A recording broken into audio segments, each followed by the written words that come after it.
authoritarian of the kind we've never seen in the United States, a president who is devoted to his own personal enrichment to a degree we've never seen before, a presidency whose administration is openly captured by large business, a more hateful administration than we've had at least since the time of the Civil War, and really the most dangerous administration we've seen to our democracy, at least since the time of the Civil War and arguably in all of American history.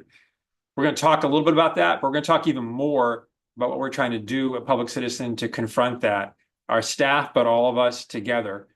We are facing a dangerous time, but we know together we can make a difference. We have made a difference, and we will make a difference. So we're excited to engage in this conversation. Before I turn it over to Lisa, let me just let you know that closed captioning is available on this call. To turn on a live transcription, you can go to the bottom of the bar on Zoom and click More or CC and Captions and Show Captions. So closed captions, CC captions, and show captions. You can see the words we're saying as we're saying them. Thank you very much for joining us. As I said, Lisa's going to speak, I'm going to speak, and then we'll spend some time on Q&A for the balance of the hour. With that, I'm really thrilled to hand it over to Co-President of Public Citizen, Lisa Gilbert. Thanks so much, Rob. And hello, everyone. I'm thrilled to be with you all in this forum tonight.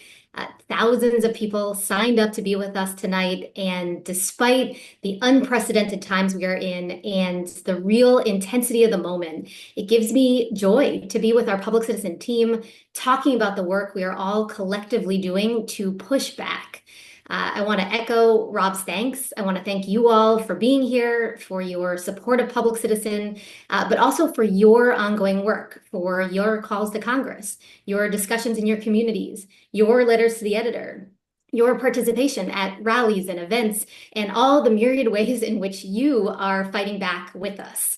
As you all know, the Trump administration is breaking norms at a fantastic clip, and they are emboldened as their strategy of throwing everything at us all at once has made it hard for us all to keep up and to react.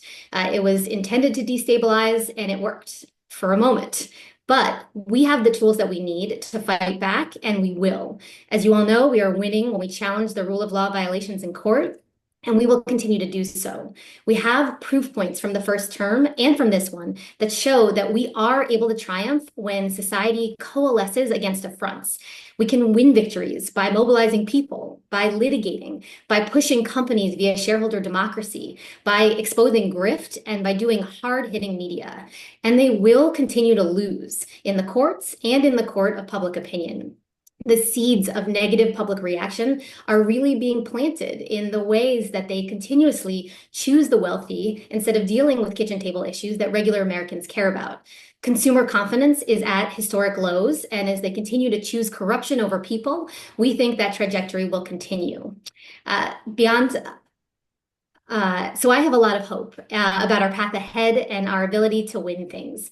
And I wanted to use this moment to share a bit about the work Public Citizen has been doing to fight DOGE and the work that we've been doing to prepare for constitutional crisis tipping points.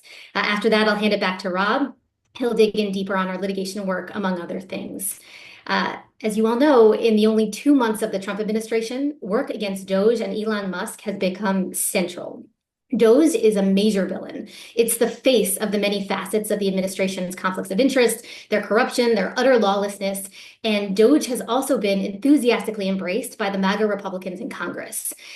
DOGE, led by Musk, has been running rampant through government, gaining access to critical operations, systems, and information, and illegally disrupting essential services that the American people depend on. And they're doing it all while pretending to seek out efficiency. Elon Musk's DOGE is just the epicenter of corporate moneyed tech bro corruption.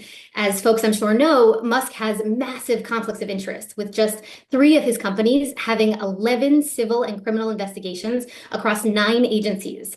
And he has massive business interests spanning across multiple agencies. SpaceX alone is projected to bring in another $20 billion on top of current contracts from the government by 2028. That is 5 to 6 billion every year. So at Public Citizen, we filed the very first suit of the Trump era out of the gates, just moments after he was sworn in on the likely illegal structure of DOGE. And since then, we filed suits on behalf of plaintiffs at both Treasury and Department of Education around access to the personal and financial information of Americans in violation of core privacy law. We're also taking on a set of agency dissolutions, the CFPB and USAID that DOGE has engendered. Rob will talk more about our litigation and the momentum we are seeing later in the call. I also wanted to flag that beyond litigation, we are front and center in just the framing of Musk. We did a poll with Groundwork Collaborative that showed Elon Musk and DOGE are actually underwater with most Americans. According to the poll, the majority of voters actually have a negative view of Musk and believe that he has too much influence in the Trump administration.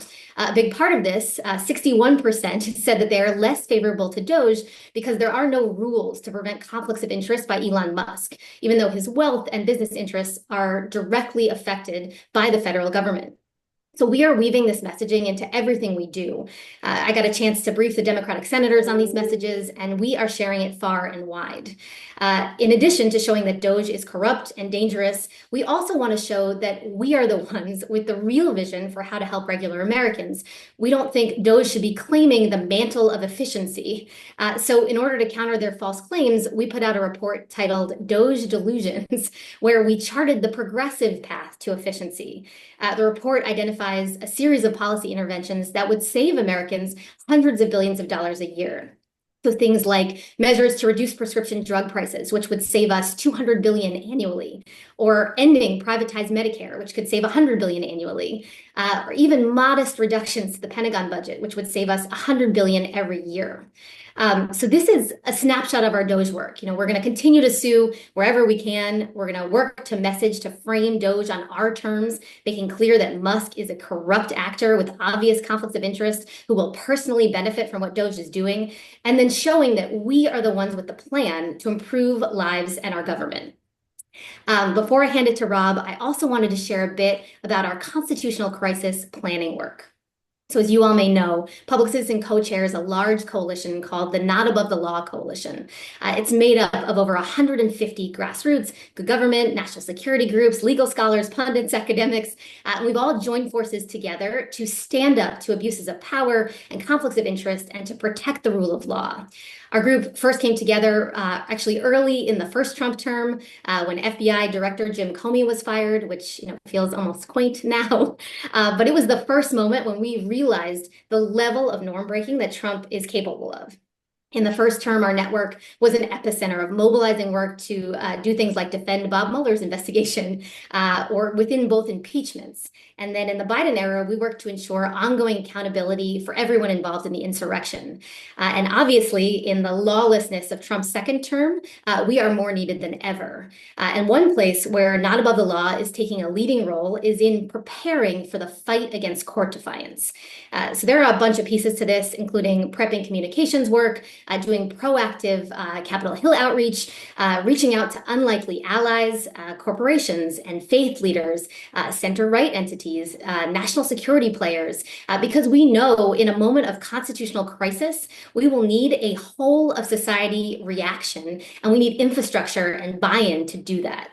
Another core piece of getting ready for this constitutional crisis moment is, of course, building for big-scale mobilization.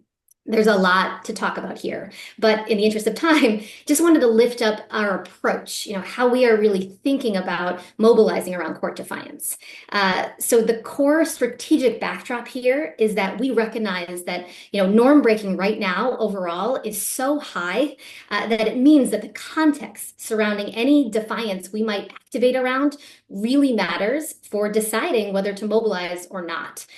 So with that in mind, rather than having bright lines that trigger response, we want to create a container that will surround potential tipping points. Things like, what is the substantive underlying issues at stake in the case, in the defiance? How people are perceiving the defiance might harm them. What are the tangible impacts?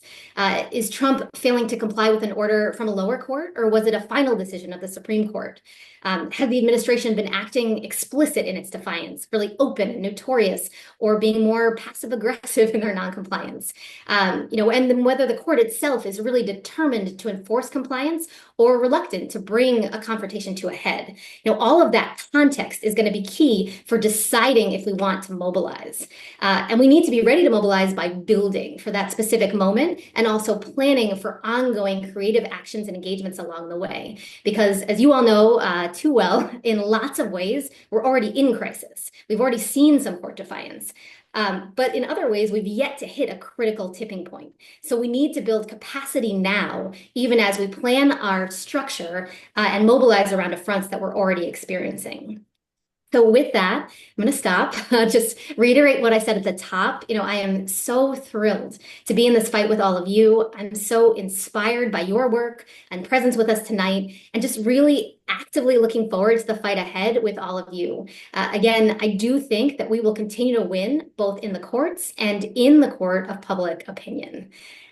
So with that, I want to hand it back to my co-president, Rob Weissman, to share more about litigation, mobilization, and other parts of our work. Thanks, Lisa. Let me just, again, we can't thank y'all enough. We got thousands of you joining this call right now. It's part of how we communicate and build community, but also build power. And that's what I wanted to talk about. The two strands that Lisa was referencing, what we're doing in the courts and what we're doing in the court of public opinion, as manifested in big mobilizations on the streets, protesting, showing and visible opposition, and building our power. So obviously, we have done a number of lawsuits against the Trump administration. I know you all know that. It's been very exciting inside Public Citizen. I know it's been really exciting and motivating for so many supporters and donors and members around the country. So what I wanted to do is just give you an overview of where we are with that litigation, both ticking through the different cases we've run, and also giving you sort of a forward look about where we think this is going.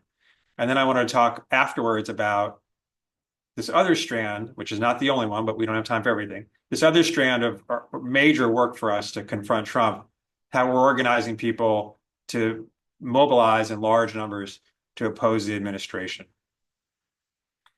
So as Lisa said, we did in fact file the first case of the Trump administration. I think it was 2 minutes after Trump was inaugurated. We had filed our case in federal court. We've got 7 more that have been filed since then. I think we're probably going to double the number in the next coming weeks. The ones we filed so far, I think we can put into 3 different categories, and I just wanted to run through those to tell you what's been going on, what our legal theories have been, how the cases are proceeding, but quickly. The first area has been where the Trump administration and often DOGE, the Musk operation that Lisa was just talking about, have tried to shut down agencies altogether. A second category is where DOGE has been trying to obtain data for nefarious purposes. And a third category is where the administration has tried to stifle speech and block information from reaching the public. So those are 3 big areas. We anticipate a lot more work in each of these areas as I go through them. And opening up some new categories of cases in the coming weeks and months ahead. Unfortunately, but not surprisingly to you, we are anticipating a lot more illegality and unconstitutional actions from this administration. So in the case of closing down agencies, the first one that Elon Musk and Trump administration really went after was the U.S. Agency for International Development, USAID. Musk tweeted or posted on his platform X, "I put AID through the wood chipper over the weekend." And suddenly an agency which is congressionally chartered, existed since the time of John Kennedy, gets an annual appropriation and is the primary U.S. humanitarian agency, was shut down in just a matter of days. Additionally, the agency, which does a lot of its work through grant making to both large organizations in the United States that do work in developing countries, and also direct grants to programs in developing countries. All those grants were frozen. We filed 2 cases to deal both with the agency shutdown and the freezing of those grants. Where those cases are now is that the case around USAID is moving forward. We have filed a motion for summary judgment, asking the judge to rule in our favor without going further, just on the evidence presented, without needing to have a full-scale trial. And we would anticipate the case being resolved based not on a trial, but just on the back and forth papers that we file and the government files. To us, the case is a slam dunk. It's kind of schoolhouse rock, separation of powers issues. Congress created this agency. Only Congress can shut the agency down. The president can't just unilaterally decide to disembowel it. Unfortunately, while we're waiting for this case to move forward, they have, in fact, shut the agency down, announced that it's gone, it's been dissolved and incorporated into the State Department. In the case of the foreign aid freeze, we won a temporary restraining order and then had the judge order the government to start the money up quickly to the grantees that had been denied funding. The government refused to do that, refused again and again, another order and again. And then with a very firm order, the government appealed the case all the way up to the U.S. Supreme Court. And there we won a 5-4 victory, which was the first of the Supreme Court cases, first case the Supreme Court took in the Trump administration dealing with Trump administration misconduct. And they ordered they held that the government had to follow the district court's order. It was only a 5-4 win, but it really could have gone the other way, and many people thought it was gonna. So we were very pleased with that outcome and the work that our amazing litigators did in that case. The government is now paying grantees for the work they've already done, but at the same time, this administration has announced it's canceling 83% of the grants that it had. So they said the freeze is over, but going forward, we're canceling 83% of the grants. Well, we know what this is going to mean. The combination of the shutdown of the agency and the ending of these grants is going to lead to a surge in malaria and tuberculosis in developing countries, a huge spike in deaths among children who won't be immunized, an increase in the spread of HIV, greater risk of disease developing in developing countries and coming into the United States, the end of programs to protect women and children who've been sexually trafficked and otherwise abused, the termination of programs to deal with hunger and environmental protection. It is really a horror. So our cases are going forward. We think we're going to win these cases, but in the meantime, real pain is being inflicted needlessly in developing countries. Our other agency shutdown case involved the Consumer Financial Protection Bureau, where again, Elon Musk tweeted RIP CFPB even before he came into government and worked quickly to shut down the agency that was created by Congress after the financial crisis in 2008 as part of the Dodd-Frank Act. Again, completely illegally. It's the most important consumer protection agency in the government. It protects us from predatory lenders and big banks and credit card ripoffs. And it was poised to regulate Elon Musk's Twitter, X, which he's trying to turn now into a payment processor. If he did that, it would be regulated by the CFPB. So in his self-interested way, he literally closed the agency that was going to regulate his own businesses. In this case, we've been able to succeed in getting a preliminary injunction to stop the agency shutdown. I'm sorry, a TRO to stop the agency shutdown. And we're expecting a ruling as soon as tomorrow on a preliminary injunction to keep the agency in existence going forward while the case proceeds. We know that the Trump administration was literally on the verge of deleting every single record the agency had ever created before we rushed to court and got an order to stop that from happening. That's what the kind of administration we're dealing with. So that's one category. A second category has been where DOGE has been trying to get access to information held by various government agencies. The first case we brought was the effort by DOGE to get into the Treasury Department's payment system. disperses $5 trillion annually to Americans and organizations and corporations. Zero reason for DOGE to get access to that. What they really wanted to do was arbitrarily shut down payments to people or organizations or businesses that they don't like. So we were able to get into that case and get a temporary restraining order to stop them from doing that. They've maneuvered so they're getting some access to the data, but they're not able to manipulate it and control the payment system the way they hoped. We have a similar case of the Department of Education, and then a new case we've recently filed involving the Internal Revenue Service, where the Department of Homeland Security was hoping to get information from the IRS on undocumented people so they can get private information held by the IRS to try to locate people, to pick them up and deport them, in complete violation of all the privacy guarantees that we all expect from the IRS. That case is very live. We just filed a new complaint on that earlier this week. The third category where we've been able to bring litigation is where the administration is trying to suppress information. So agencies across the government, they've said, take down anything that involves so-called gender ideology, a made-up term.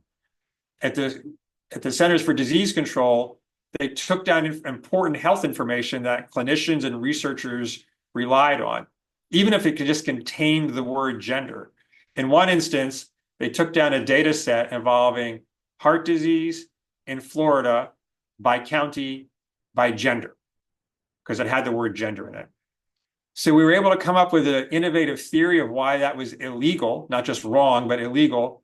And we've successfully got an order to get all that information back up. And we're looking at other cases around the government. So as we've done these cases, we've had a lot of success in the early stages of preventing at least the worst things they're doing. But we're finding that even when we win some of the cases, the administration maneuvers around and is still inflicting the kind of harm that they intended to do, as I described in the case of USAID. So we're having wins, but these are going to be hard-fought cases. We're going to lose some of them. Judges actually want to side with the government. So we're going to lose some. But even when we win, we're going to find there's some frustrating times. That said, the litigation is absolutely essential to hold this lawless administration to account and to stem many of their worst abuses. We can't stop everything, but these lawsuits are absolutely vital in curtailing their worst abuses, and we're incredibly proud of what we've been able to do so far. I got to say, our lawyers have been unbelievably creative and outrageously hardworking in this early period of the administration to bring all these cases so quickly. And as I said, there's a lot more that we expect to be coming in the next couple of weeks.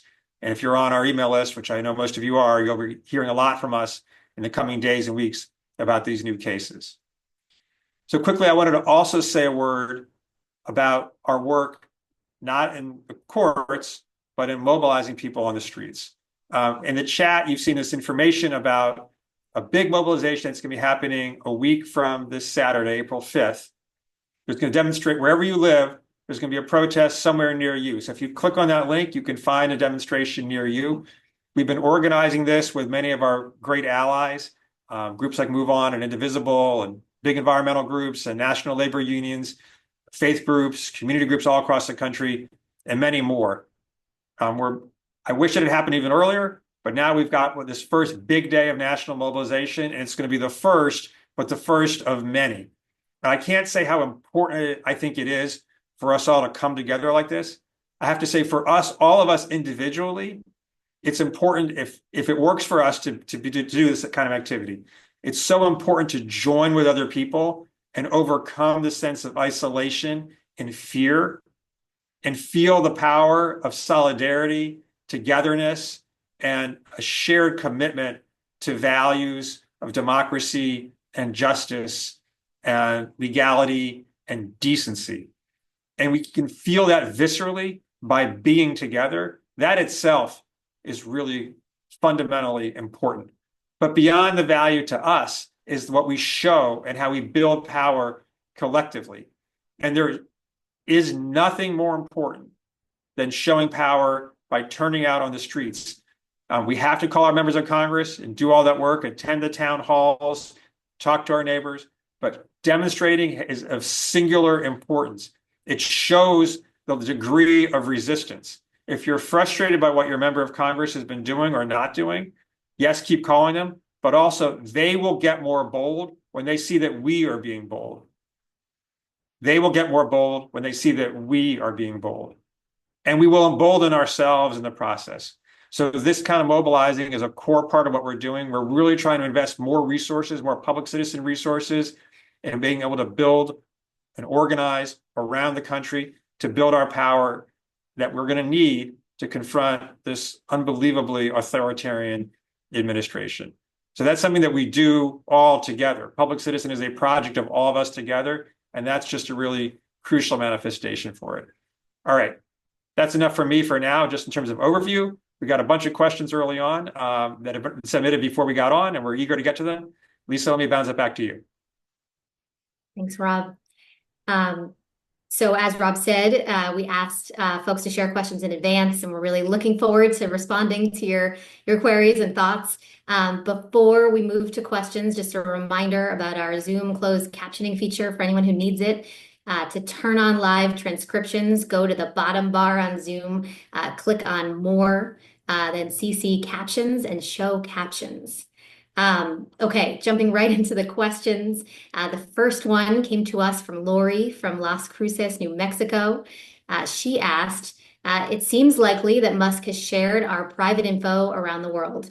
I would like to ask whether it's possible to sue him and or the government for his escalating legal behavior. So I'll take a first crack at that since Rob was just talking about this, and then you can pile on. The answer is yes, and that we have. As we've shared, we filed 8 cases to date. And one of the buckets of cases is explicitly on data protection against the attempt by Musk and DOGE to grab it. So digging in a little deeper on our Treasury case, which Rob mentioned, DOGE obtained initial access to the Treasury Department's systems that are responsible for federal payments. This is super important because this computer system receives the files of everyone who should be paid by the government and the amount that they should be paid, and then processes those payments. It's responsible for over $6 trillion in annual payments. It includes Social Security and Medicare and Medicaid and veterans benefits and tax refunds. It has the private data of hundreds of millions of Americans. And it's how people get their Social Security checks. It's how doctors get paid by Medicare. It's how we all get our tax refunds. And Musk, an unelected billionaire, wants the power to turn that on or off for anyone. So huge risks here, including possible missed Social Security payments, disruptions of Medicare and Medicaid, and of course, private or classified information, per your question, being leaked or abused for political purposes or just to forward the personal interests of Musk. So we, along with allies, State Democracy Defenders Fund, the Alliance for Retired Americans, AFG, the Government Employees Union, SEIU, the Service Employees Union, we filed our suit against Treasury for sharing this confidential data with DOGE. Our suit demanded an immediate end to what is systemic, continuous, ongoing violation of federal law. We have laws on the books which are intended to protect our privacy, the privacy and personal information contained in federal records under the Privacy Act and the IRS's rules, which are set up for taxpayer privacy. As Rob was talking about, there was an initial interim order which stopped Musk and his DOGE toadies from accessing this sensitive U.S. Treasury data while the case proceeds. The judge, although later denied a motion for preliminary injunction, now has granted our motion for discovery, which we're going to use in support of our upcoming motion for summary judgment. So the case is moving on, and as it does, the DOGE data grabs are piling up, and we and our litigation allies across the community are going to keep fighting to put blocks on letting this information get out, and working to protect our information. I'll just add one thing to that, which is that was the first case, the Treasury case involving DOGE and data. And what we could see when that was happening was Musk and his cronies wanted to get access to that database because they wanted to be able to interfere with the payment system. And it wasn't obvious what to do about that. So it was really creative lawyering on part of our litigators to figure out that actually the way we could get to that was by challenging the privacy invasion and how that their actions were violating the Privacy Act. Now, retrospectively, that looks kind of obvious, and these other cases are more direct invasions of people's privacy. That's because we've sort of paved the way with this first case, and our litigators did such an extraordinary job of developing this legal theory. Let me turn to a second question from Rand from Oregon, who asked if we're using the Freedom of Information Act to obtain information on documents on what DOGE and the Trump administration are attempting. And the short answer to that question, Rand, is yes. Yes, we are. We are filing a lot of Freedom of Information Act requests. For those of you who may not know, that's the law that permits citizens to make information requests to the government has to respond to within a set period of time, with some information exempted, either because it's a trade secret or because it involves national security or a personnel matter, those kind of things. It takes a little while. There's often delays in getting response to this. And what we found in the first Trump administration was they wouldn't really even seriously consider the request as they're required to do by law, unless you filed a lawsuit. So we're going to start filing a bunch of lawsuits in this. They're pretty straightforward to do. We helped draft the modern Freedom of Information Act, and we're the leading shop doing litigation over the last 50 years on the Freedom of Information Act. So we're ready to handle this challenge. A lot of these cases are pretty straightforward, not that interesting legally, but give us access to really important information. And it probably will be the case that we'll find some legally important cases as we go forward. In the first Trump administration, we used the Freedom of Information Act to gain access to the visitors log at the White House complex. They didn't want to disclose who was coming to visit inside the White House complex, which includes a series of offices. And we were able to, through the Freedom of Information Act, force them to publish that on a periodic basis. The only thing that I would add to that is these FOIAs are going to provide deeper understanding of DOGE, its makeup, its activities. A big problem has been our lack of transparency, even though we can, make educated guesses for why they want particular information or are doing particularly destructive things. Knowing more will be critical to beating them in other cases and in other places where we're sort of waging battles. So another reason for this litigation. Okay, so I will move to the next question, which is from Kristen in Pasadena. The question is, what can public citizen do to stop the major law firm cave-ins to Trump that are occurring, as in the case of Paul Weiss? So Kristen, it's a great question. There's been a ton of chatter about this in Washington and around the country since it started happening. She's referencing a series of executive actions from the Trump administration, which have singled out particular firms that have represented folks who are seen as enemies of Donald Trump, and also a broader executive action, which just basically attempted to undercut the legal profession, trying to discourage lawyers from bringing cases against the administration's illegal actions. So one thing that we have worked on, we worked with a couple of partner organizations, Democracy Forward, ACLU, and others, to organize a letter, which just went live yesterday, from 700 legal thinkers, about half of which conservative, which was really important to kind of make the point that this is not a partisan issue, saying that these actions by the administration are simply inappropriate. Beyond this initial letter, we're thinking about other tactics and ways to push back on this wholesale attack. Again, using our Not Above the Law coalition to fight back. One thing we're likely planning to do is to kind of work to knit together a more holistic narrative explaining what Trump and his administration and his congressional allies are all doing to attack the courts and the legal system overall. There are a suite of bad legislative bills that would also do things similar to the executive actions I just mentioned. There's a bill, for example, called the Judges Act, which would create 66 district judgeships, new ones, including 22 that Trump could fill in the next 3 years. There's a bill that would stop nationwide injunctions, which is one of the ways we've been able to create real pushback in all the cases that Rob mentioned. So some bad legislative vehicles. In addition to the executive actions, also just threats about impeaching judges who make decisions that the administration doesn't like. Elon Musk, personally doxing judges' families. So, there's a lot that's been happening that can be seen as sort of a wholesale attack. So we're working again with our coalition and our allies to create materials, potentially letters and also press vehicles, just to push back against this in a more complete way to explain, what a full-throated attack this is across the board. Lisa, why don't you take the next one too? Will do.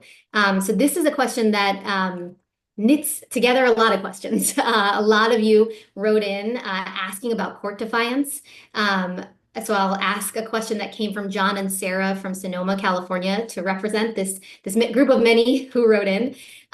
So they asked, a critical question now is how can court rulings against the Trump-Musk assaults on federal laws be enforced if the rulings are ignored or if the judiciary is undermined? So this is a really important question. Obviously, I spent some time earlier talking about some of our work.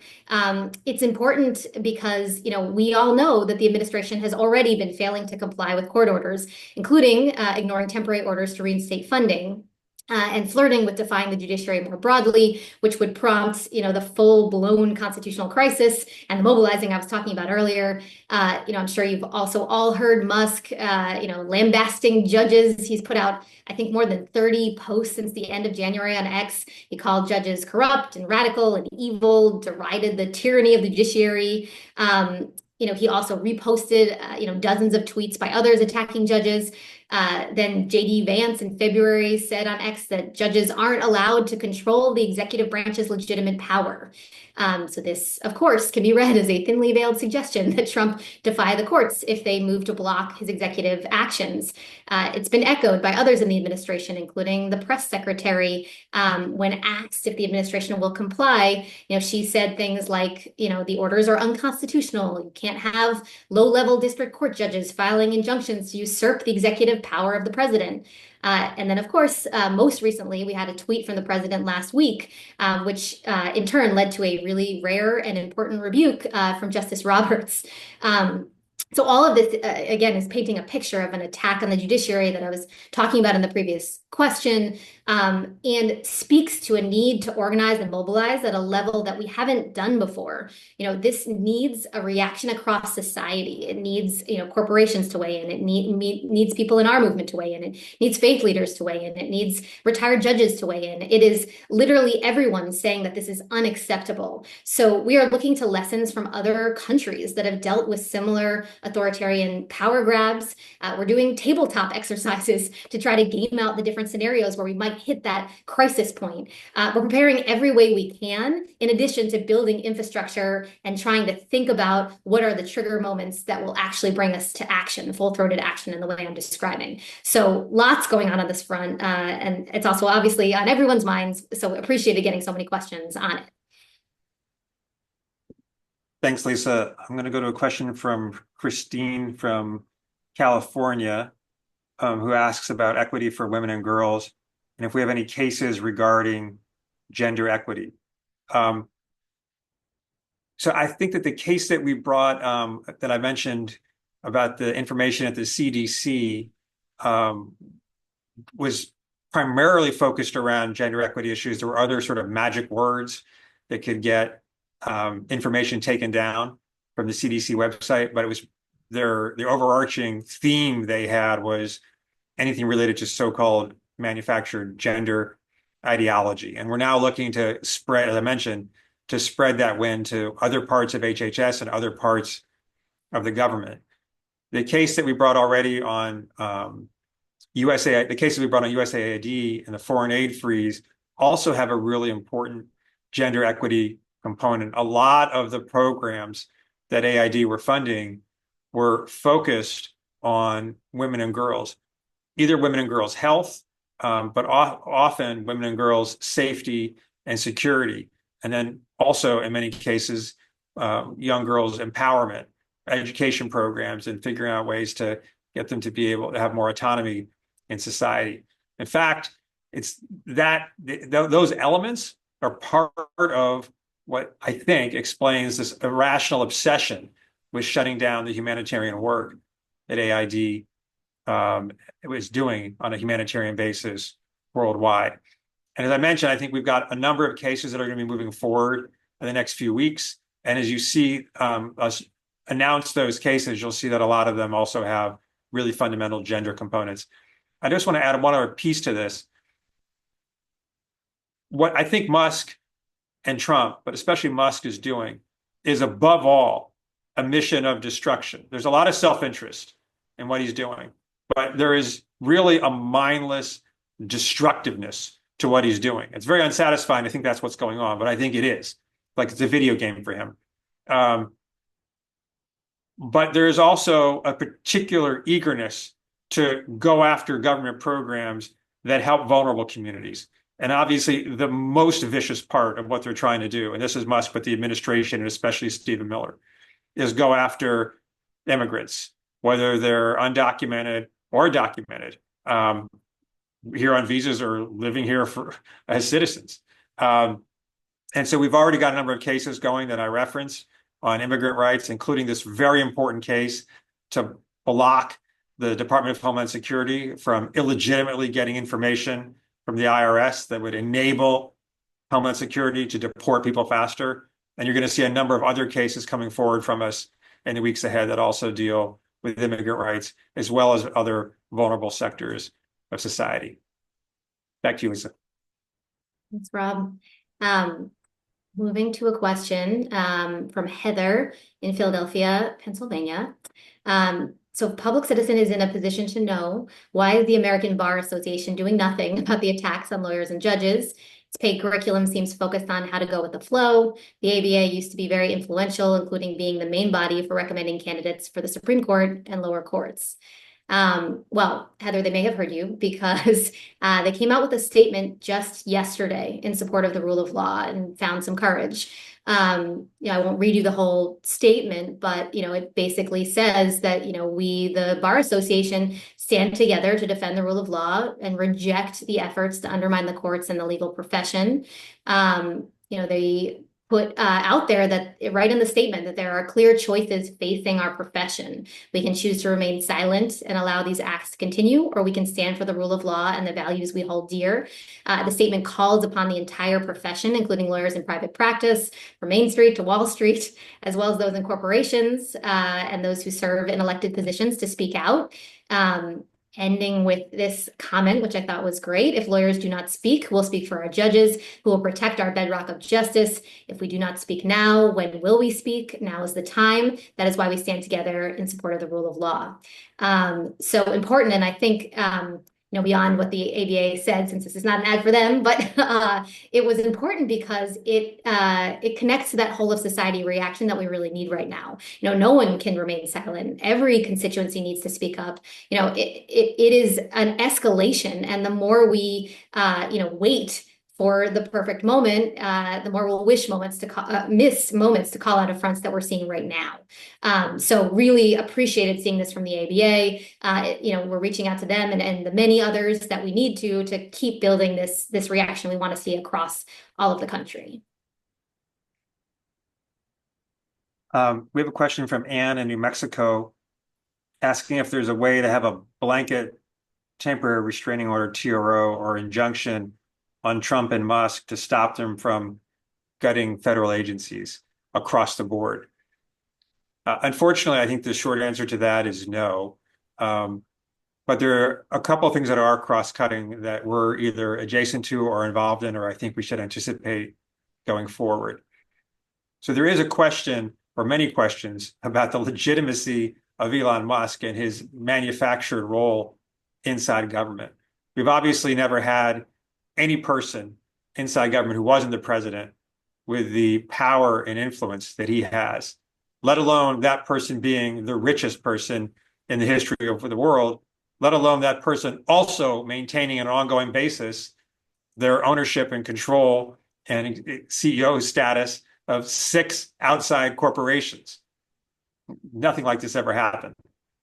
So one set of cases that people are moving forward as your allies is saying if Musk is going to have this much power, he should have been required to be confirmed by the Senate. So that's a really tough challenge legally, but we're seeing that case be brought forward. I think we're going to see some other cases, including some that we're working on also, to try to challenge his legitimacy and his role in government in across the board ways, irrespective of the specific things that he's doing. So that's one thing to keep an eye out on. The other thing that gets to the issue of what the heck are they doing? How can the administration just decide to cut an agency by 60% or wipe out an agency altogether, or today announce 10,000 forced layoffs at the Department of Health and Human Services? Can they do that? Well, the answer is no, they can't. There is a law that says that the administration has to spend money that's been appropriated by the Congress. It can't just refuse to spend money. So Congress has appropriated money to employ these people and to maintain these agencies, and it's illegal for the administration not to do it. It's called impoundment, and it's a violation of something called the Anti-Impoundment Act.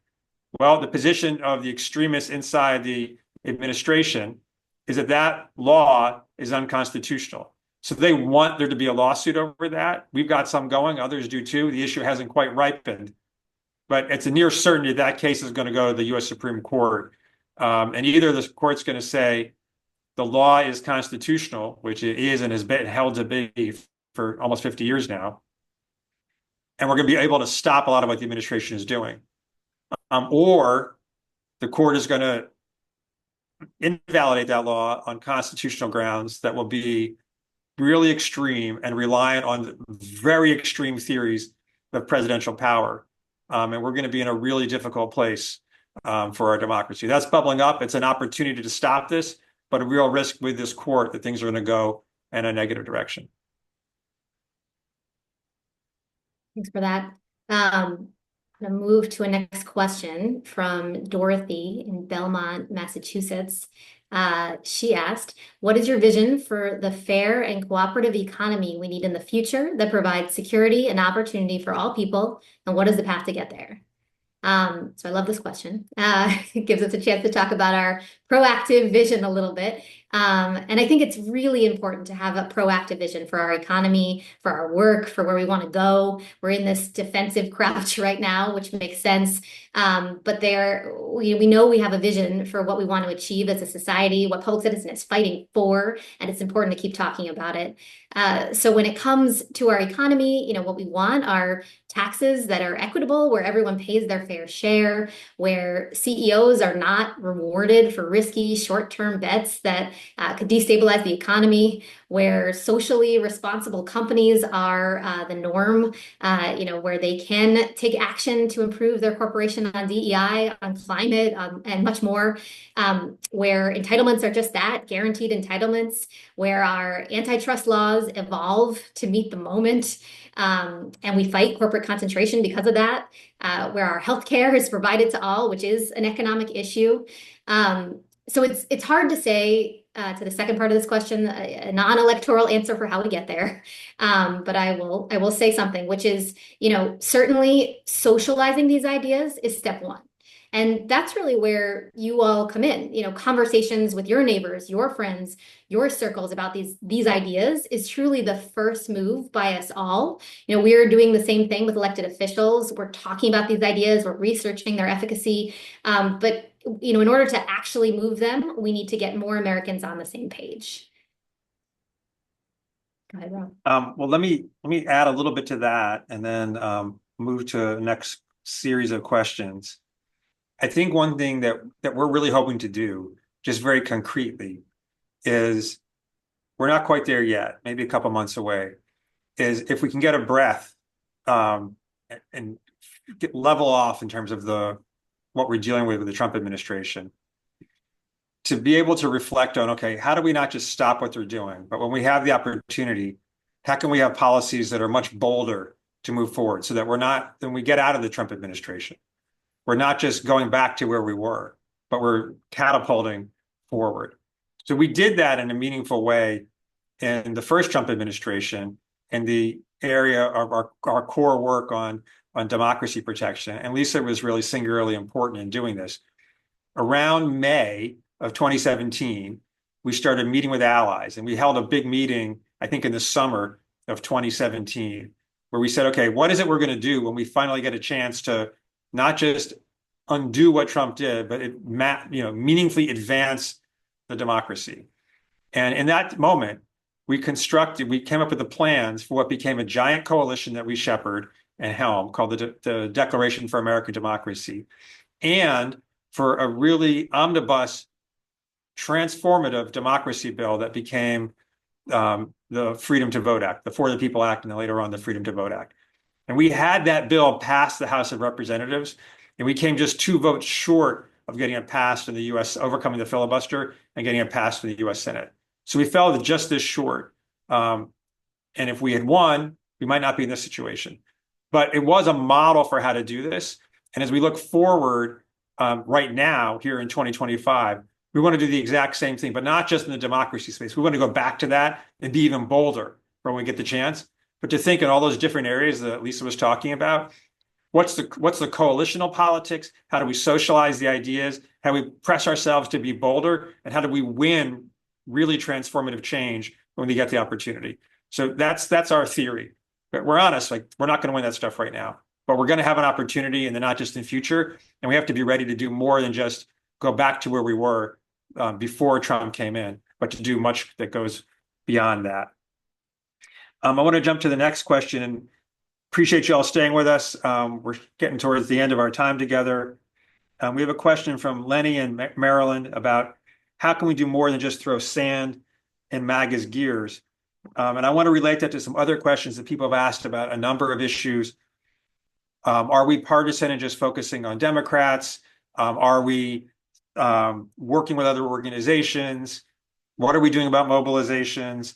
And then a particular issue that people are raising about Social Security.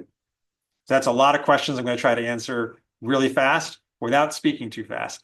And Lisa can come in after me. So I think the litigation that we're doing, we think is more than just throwing sand in the gears. We're really aiming to stop a lot of what the Trump administration is doing. But as we said at the outset, we have to do more than that. We have to build power to counteract this authoritarian nightmare.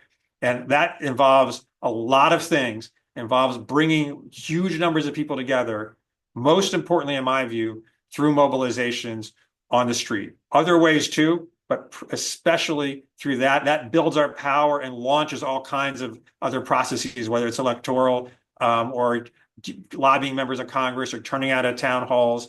It changes the national media narrative. It changes what goes on in social media. It changes how young people feel. It changes how old people feel. It changes how members of Congress feel. It changes the political center of gravity in Washington. It makes state attorneys general do better. It makes governors do better, on and on. So that's really central. And as we're doing that, again, let me just remind you all, if you don't know, April 5th, this big day we're working on with many others. So that's in the chat. Please sign up if that's the right thing for you. That's a specific point, the launch of many mobilizations to come. And I just want to say, we're playing a really big role, and we're proud of our role in that, but it is a massive coalition effort.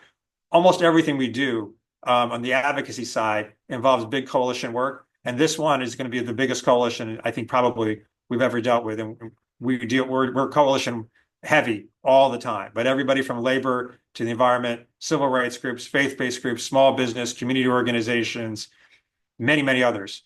Coming together in this April 5th day of mobilization to build power. And last thing, just to throw in here, one of this theme is the April 5th demonstration is organized under the banner of Hands Off, and it tends to bring in lots of different issues. One of our colleague groups just sent out something today, Hands Off Our Wildlife, because they're focused on wildlife. But an overarching theme is going to be hands off of our Social Security, because it absolutely is the case that this administration is both endangering and therefore setting the viability of Social Security just technologically, and by making it impossible for people to get their phone calls answered, and setting the stage for problems with Social Security that will be the excuse to then call for cuts. And we are not going to let that happen. And we know the American people don't want that to happen, that we can mobilize massive numbers of people across the ideological spectrum around that issue and so many others. So to the question, are we focused only on Democrats? The answer is no.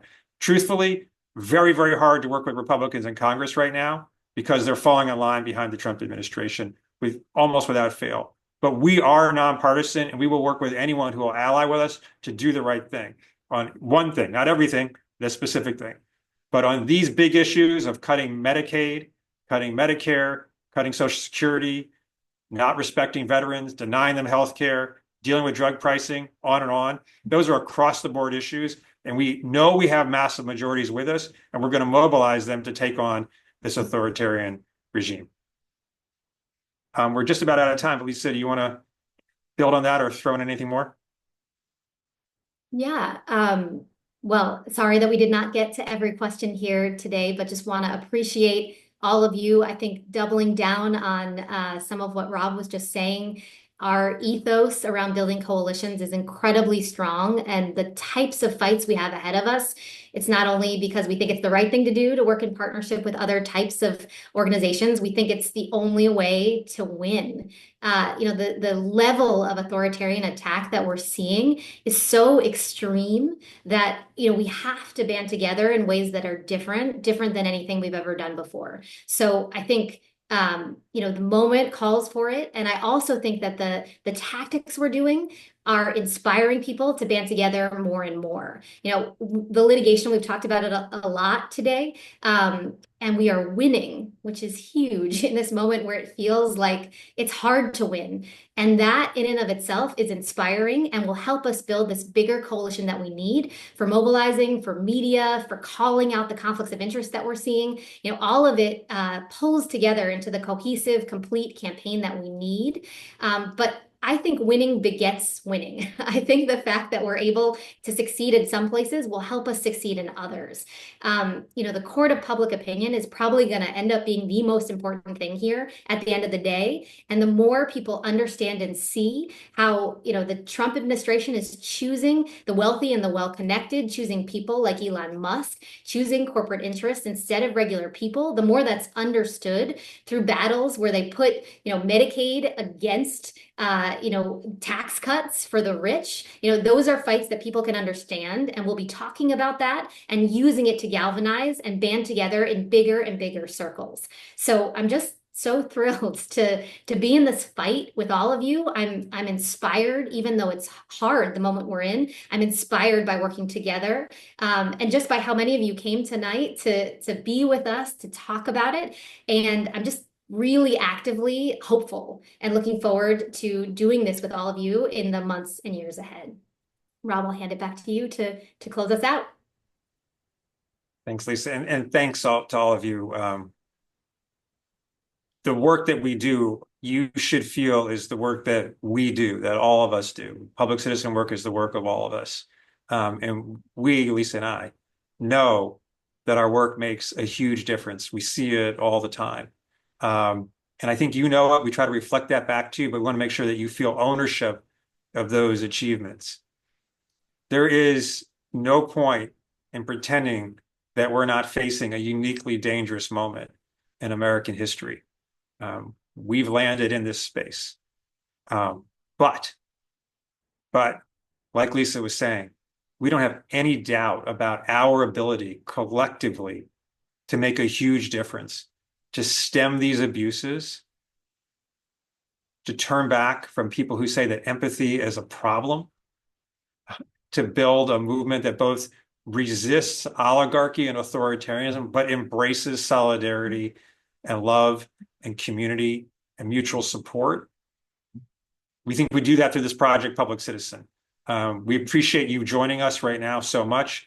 We want you to stay as engaged with us as possible. Make sure you're on our email list. You can sign up if you're not at citizen.org. You want to throw some financial support to us, go to citizen.org. If it works for you to participate in demonstrations, please sign up for this April 5th hands-off demonstration. Like I said, wherever you live, there's one near you. The link has been thrown up in the chat for that. This is not going to be the last time that we reach out to you for these community meetings. Zoom is a tool that enables us to do things that weren't possible to do not very long ago. We're eager to have these conversations. It's impossible for us to get through everything, either all that we're doing or all the great questions y'all are throwing at us, but we're doing our best. We hope this was useful for you. We want to stay as engaged and close to you as possible. Thank you again for everything. Stay close to us, and we're going to stay in touch with you.